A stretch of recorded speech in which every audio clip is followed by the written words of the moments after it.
Okay. Last, creating and commitment to a plan. So again, being intentional about growing the business is such an important mindset. It's about, hey, even if it means I'm going to take the whole of this year to just get to the first rank of senior star. That's okay. Okay? Versus someone else saying, oh, by the end of the year, I'm going to be a diamond. It doesn't matter. That person has a different route and choosing something different from you. But you need to be clear in your head, where do you want to go? What's the picture? Because when there's no picture at the end of the tunnel, you're just going to kind of float around. And one of the side effects of doing that is you hang around long enough, but you get bored because nothing's happening, and you watch other people and you get kind of like just jealous or envious. And then you go, well, I don't know how they do it. They sat down and they made a plan and they worked on the plan. Okay? So it doesn't matter how fast, how slow you want to go. It just matters that you get clear. What's next for me? How long do I want to take? Okay? One of the biggest things that people are afraid of is they're afraid of telling someone, hey, I'm going to get to silver rank in the next 3 months. Then you start becoming very fearful because they're afraid that when they say it and it does not happen, then they look out there in the world and they're going to go, oh my goodness, my friends are going to think that I'm such a, loudmouth. Why did I even say 3 months? So that's the biggest thing that we're worried about, that people would judge us because we don't get there. Okay? That's going back to character and mindset again. There's something in your way. There's something saying that it's more important that your friends need to see you as a certain way as successful than to put it out there and take a risk with yourself. Put it out there. Put your plans out there. Put a plan that scares you and excites you at the same time. And then say, hey, this is what I'm committed to. I'm going to learn and I'm going to get there. Okay? So one of the things that I do want you guys who are listening in to take actions on is, number one, if you don't know yet who are your active uplines. Okay, so here's the thing. Right at the beginning of this, I was telling everyone you could have been enrolled under someone who just is not choosing to build. Please don't fault them. Okay, what you want to be able to do is go to your new VO right now. It's a beautiful feature. You go in, they're going to show you your active outline. So it may skip 1 or 2 levels and they'll show you, here's an active outline who clearly is enrolling, etc.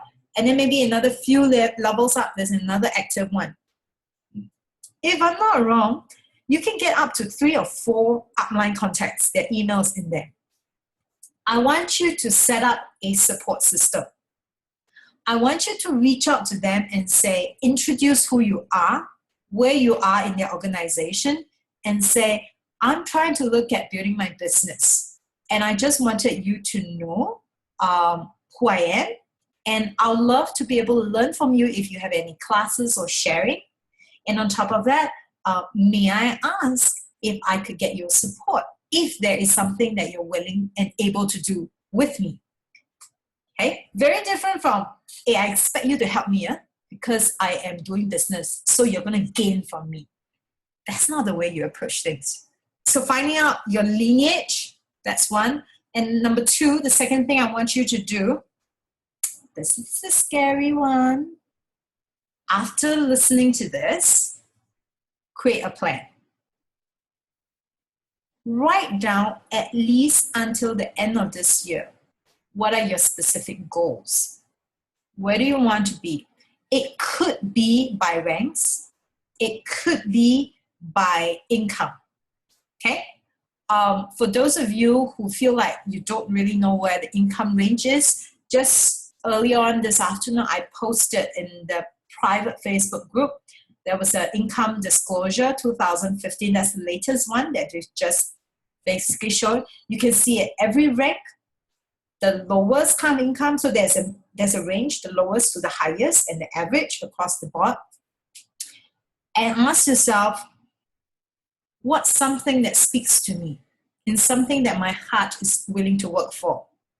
This is not a sit down and wait for it to happen business, okay? Neither is it I have to slog until I die business. It's a work hard and work smart business. But I need to decide where I want to go. And I need to decide why I want to go there. Why? It's a big thing that people don't answer me, okay? Why do you want to have financial freedom? Some of you have replied and said, I want to do this business because I want to have financial freedom. Financial freedom for one person could be, after that, they could take money and travel to everywhere that they want to go to. Another person, financial freedom could mean that they can sit back, relax, just do things once or twice a week for business purposes, and then still have enough for the children's education. Another person's financial freedom could look like they have enough that they could just put the cash out there for charity organizations, to build a school, to do whatever that they're passionate about.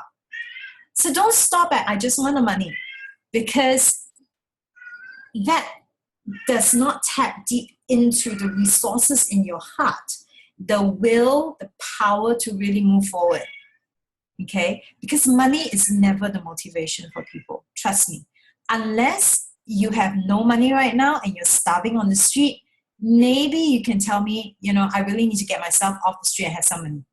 But for most of us, especially if we're in Singapore, we're doing well, okay, or in the region where we're all doing, the fact that we can be on computer, we're all doing well, money is never the driving factor. It's never the excitement. It's what you get to do with the money. It's what you get to create and contribute to the people in this world, okay? I just want to kind of end on this part by saying this. I was listening to John C. Maxwell sharing at the Multiply event, and he said this: a career is always about you. A calling is always about other people. Because a career, usually when we get into a career, we climb the ladders, we make the money, we just want to bring home the bacon, okay? It's a very functional kind of role. Now, when you want to step into a business realm like this, it usually, especially for the ones who are driven, it usually is more than just building a career. People don't look at this as a career. The ones who really are passionate, they look at this as a calling. There's a reason why they've been called to do this. They want to take the money and serve other people. They want to take the information, take the products, help other people. They see this as a very important thing that they are doing. They are focused on other people. And that's what drives them, no matter what kind of circumstances or challenges that they face, okay? When you're just looking for a career, when it gets difficult, you kind of just switch, okay? And you just disappear and do something else. But when you're in it for a calling, a bigger purpose in your life, the challenges keep coming and you keep navigating through them. So I'm going to have you set up a plan. Here's my challenge for you. Write out a plan by end of the week and let the uplines that you've contacted know about your plan. And on top of that, email that to me. Because when you email it out and when you tell people out there in the world, you're saying, hey, oh my goodness, shit ass, okay, everything's going off, I'm scared, but here's what I'm going to go for. Trust me, you'll scare the shit out of you. But when you say it, see how that motivation drives you, how you're driven to work and learn and do things differently, okay? That's going to be very powerful. So I have a couple of questions popping in. I want to look at them before I open it up to everybody else asking questions.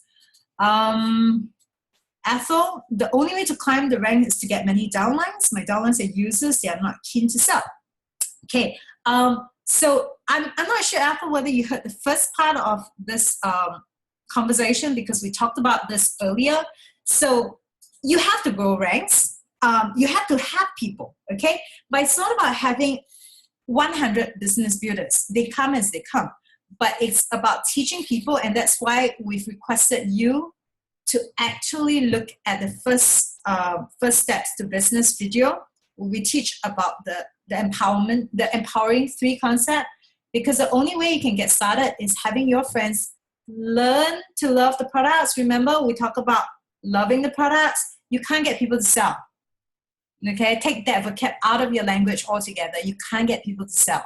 Okay, but people will talk about the product if they love it and if they see results for themselves. So the first and foremost job that you have on hand is to help people fall in love with the products. Because if they don't, of course they're not going to talk about the products.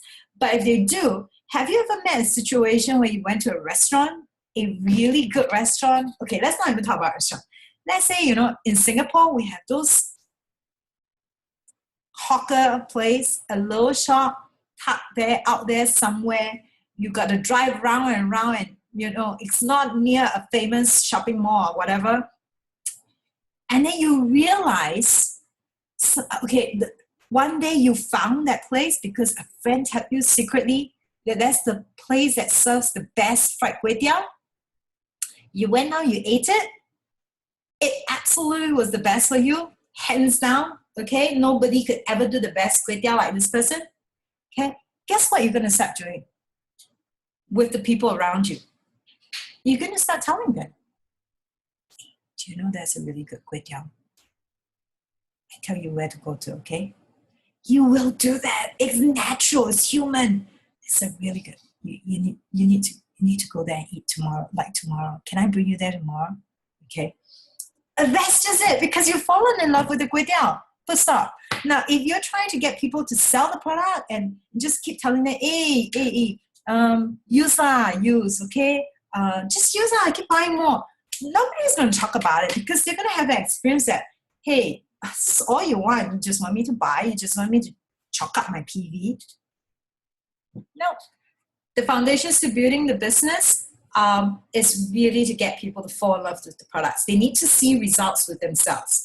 And in order to see results with themselves, you need to get into a relationship with them to know what they need. Okay? Help them create results in their life. You need to be inspiring them, showing them all the possibilities with the oils. Is the office a good place to bring friends to smell oils? Yeah, sure. I don't suggest going at lunchtime. I think that's a crazy time because everybody's there and it's so crowded.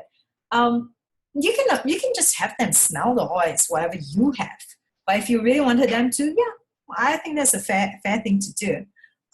But most of the time, people don't even want to start knowing about the 100 products that Young Living sells. They're really interested in what they can use for themselves. But that can only happen if you sat down and had a contributive and heart-to-heart conversation with your friend, and they found out, and you found out, say, for example, in that conversation, your friend might share that they're having difficulties conceiving. Okay, let's just say. And you can say, hey, would you be open to something that may support your hormonal system? Because when the hormonal system is supported, maybe there's just going to be more opportunities for you, increased opportunities to have a baby. And then they might tell you, yeah, you know what? They've been wanting to have a baby for the last 10 years and they're open to trying anything. But they have not been wanting to talk about it because it's just something they people don't go out there and post it on their Facebook group, I want a baby now. Okay? That's conversation. That's relationship. So guys, remember, the whole character building part that we talk about as the first pillar is so that you get into relationship with people. Okay? When you get into relationship with people, you serve people and you help people find value in the products. When they do that, then all other things in the compensation plan falls into place. Because by then, would they want to talk about the product? Would they want to be able to share something with their friends? It will happen. The people who don't, because they have only used the Young Living essential oils for smell. What's the big deal? this smells just like the one I smell at Isetan or in the shopping mall. What's the big deal? They didn't learn anything different about the essential oils. They're never going to talk to anybody about it, okay? So build relationships and help people fall in love, okay? Okay, question. One Droppers has a lot of product infographics in Dropbox. How do I find it? Okay, to download for sharing, how to edit. Okay, so Kim, yes, you can use that. We have a link. I will try to tag you later on, okay? That's basically just one generic link that is to the OD shareable folder. Lots of information in there, link share it, oils, download them. I've also just pushed up another post that I did previously that talks about some free or much cheaper graphic tools that you can use, and those can be downloaded free, or you can use them to just make simple graphics and or add, your name to the graphics. Yeah. Yes, Audrey. Hello, am I too loud? Okay. Hello. Yeah. Hello, can you hear me? Yes, yes. Okay.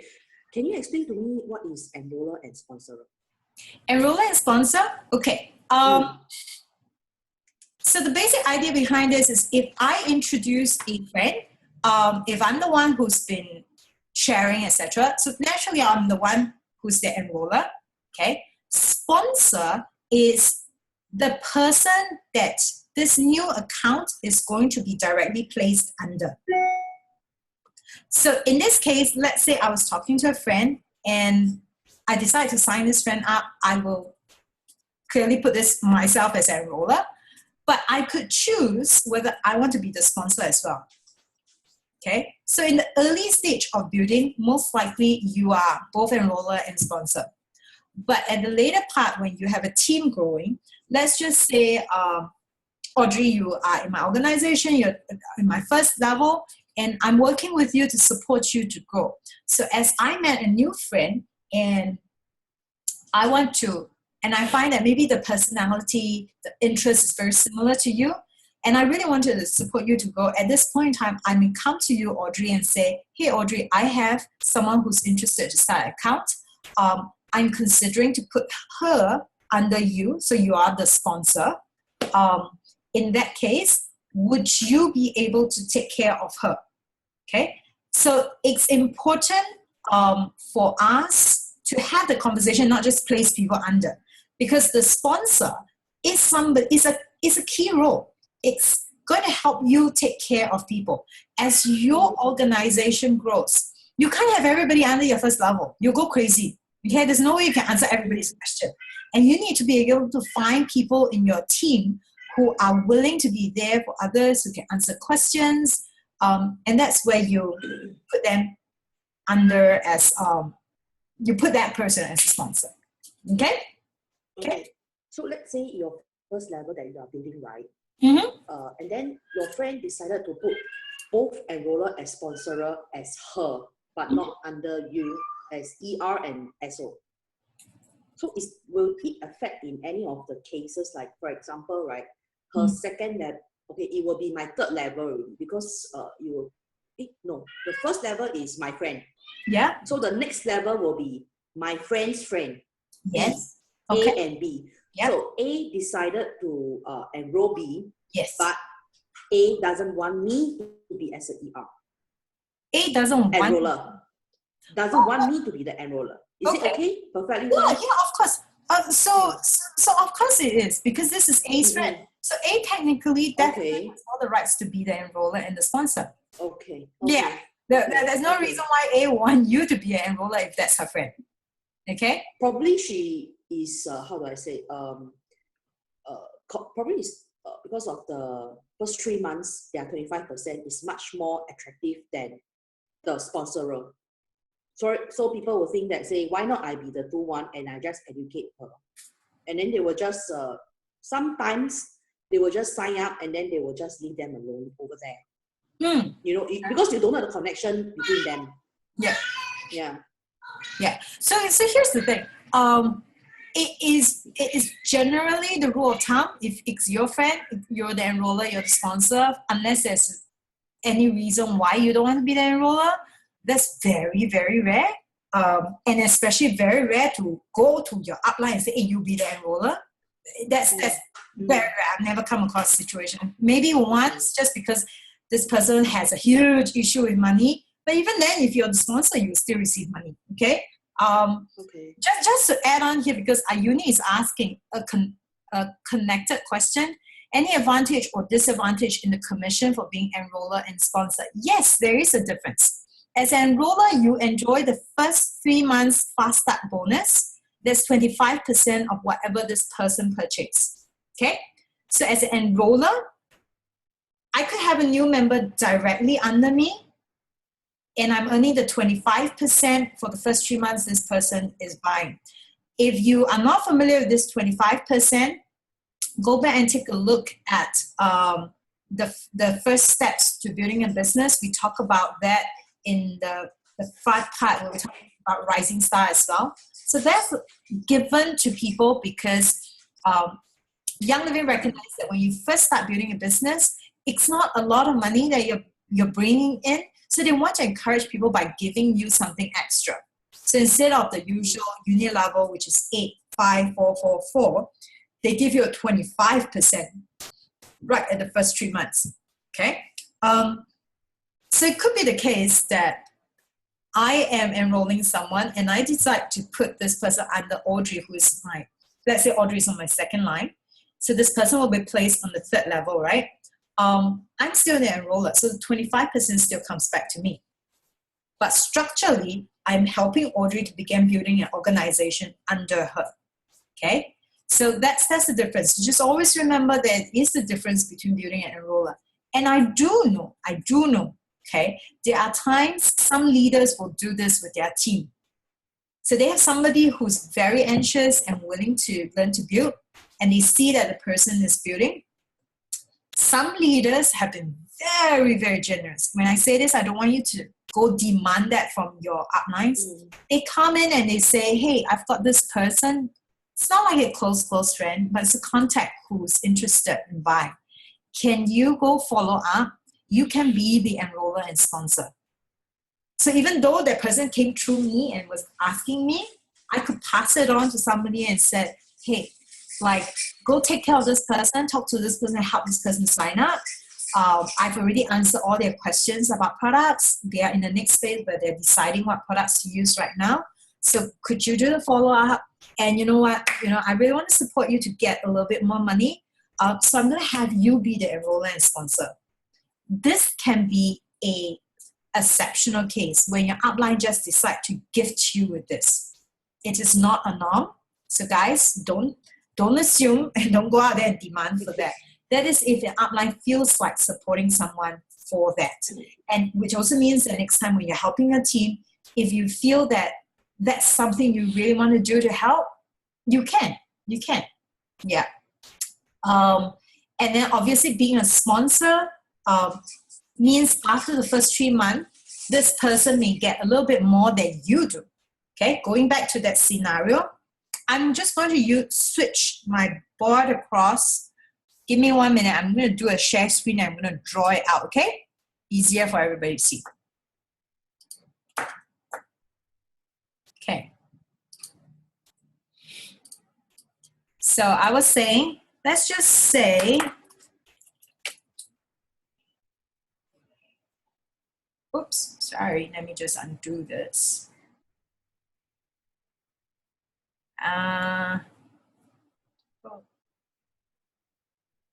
Okay. Let's just say this is Kai, okay?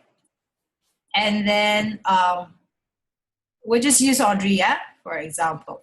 This is Audrey.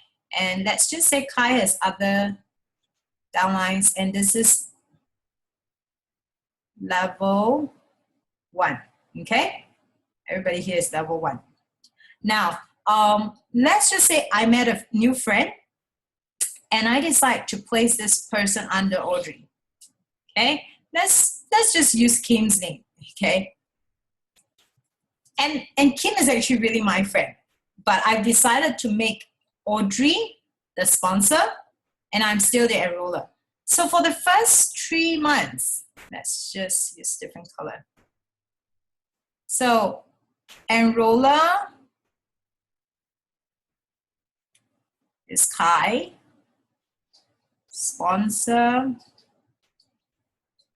is, is Audrey.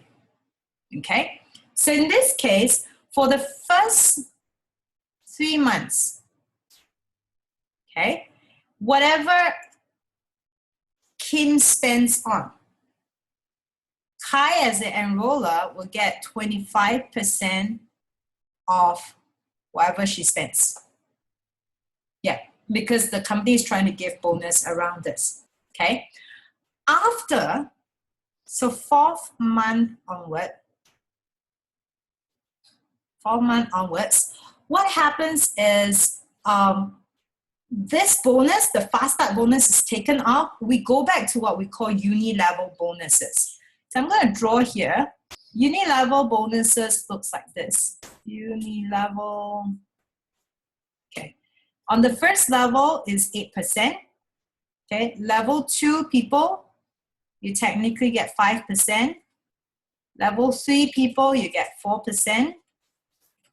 Level 4, you get 4%. Level 5, you also get 4%. Okay, so once after the first 3 months is over, 4th month onwards, we will all revert back to this. So because right now Kim is on my level 2, I am getting 5% of whatever Kim is purchasing. Yeah? But if we look at Kim and Audrey's relationship, Kim is actually directly under Audrey as first level. So Audrey gets 8% of what Kim is buying. So it's a little bit higher than me. Just a little bit. This is a small percentage, but because I've chosen to give Kim the opportunity to take care of, I decided to give Audrey, the opportunity to take care of Kim. So this is what happens after the first 3 months. Okay? Does that make sense? Yeah, Audrey? Okay, cool. Thank you. Okay, Caroline has a question. Let's say a friend asks what's good for sinus. I don't have sinus. I check the books and my outline, a whole list of oils come out, eucalyptus, blah, blah, blah. The list goes on. How to give sound advice to this friend. Okay, so usually what I do is I personally like to take a snapshot from either my essential oil pocket reference or, you know, the app. There is an app online called Reference Guide for Essential Oils. So I take a snapshot, I send to this person, and I have this person know, hey, there is a whole range of products to use. Now, here's the thing. There may not be one oil that is perfect for everyone, to be honest, because I have seen somebody share this. Let's say they had personal testimonial around it, okay? And they're very excited and share.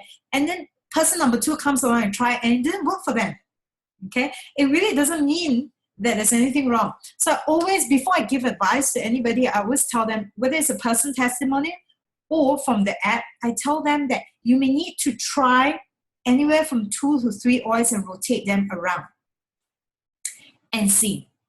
It's no different from people going to the doctors, and sometimes a medication doesn't work, okay? And they had to go back round 2 and they go, doctor, I'm not getting better. And then what do? They try something else different. And it's the same for essential oils, because there are many variables around, and that's important to communicate to your friend. We could be different in chemistry of levels because of our emotional state at that point in time. Anxiety can just completely throw your body off, okay? What you're eating, how your lifestyle is, it could be different from another person. So as we use the products, and also even the infection, the virus that brings along a certain infection can differ from time to time. So let the person know right from the beginning that here are some recommendations.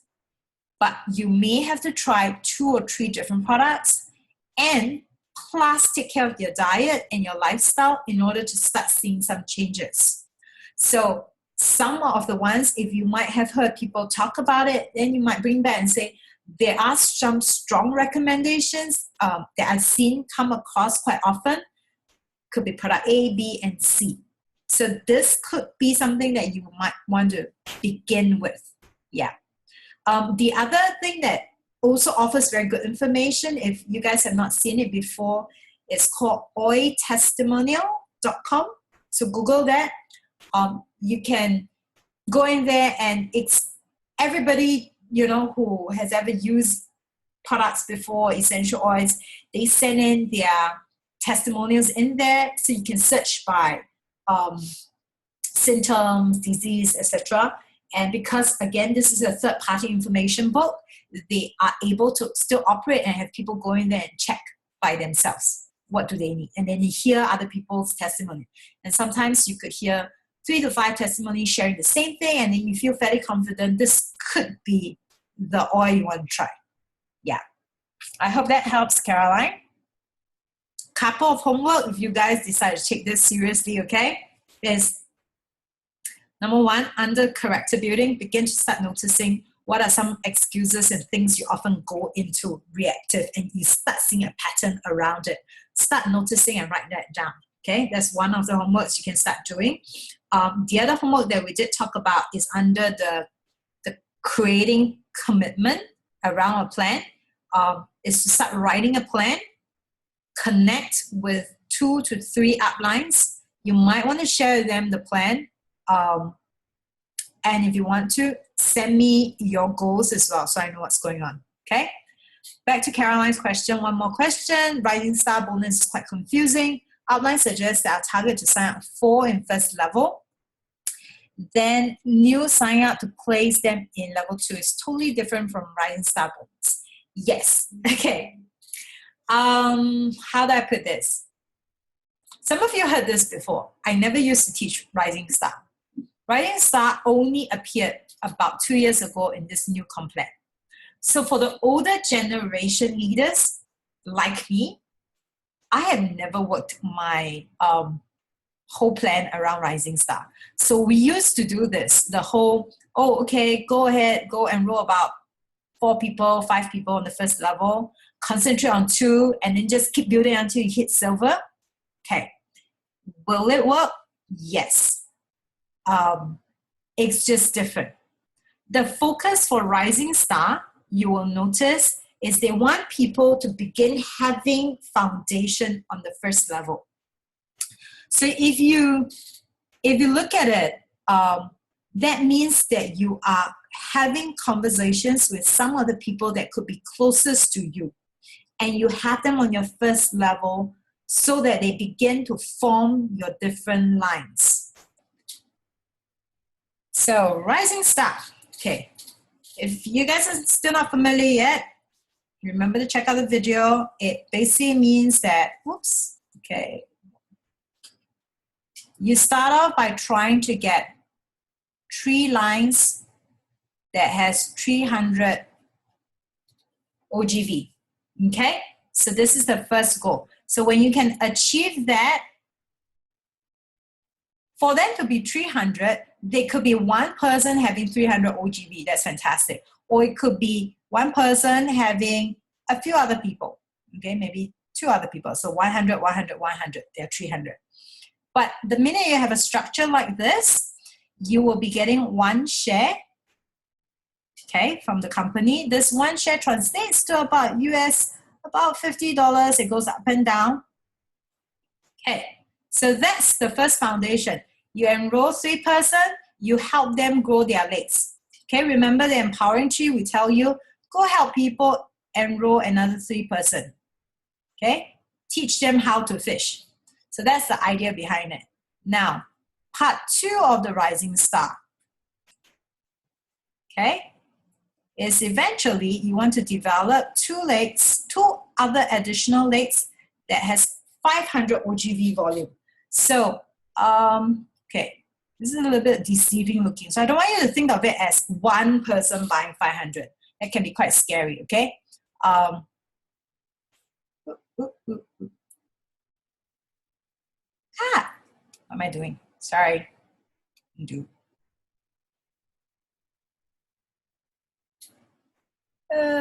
Okay, I don't know what I just did. I apologize about that.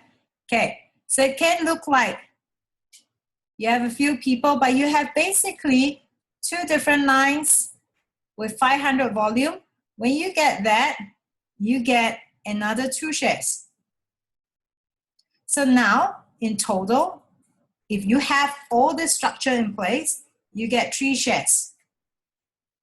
That's US 50 times 3, okay? So this is part 2 of the plan. Part 3 of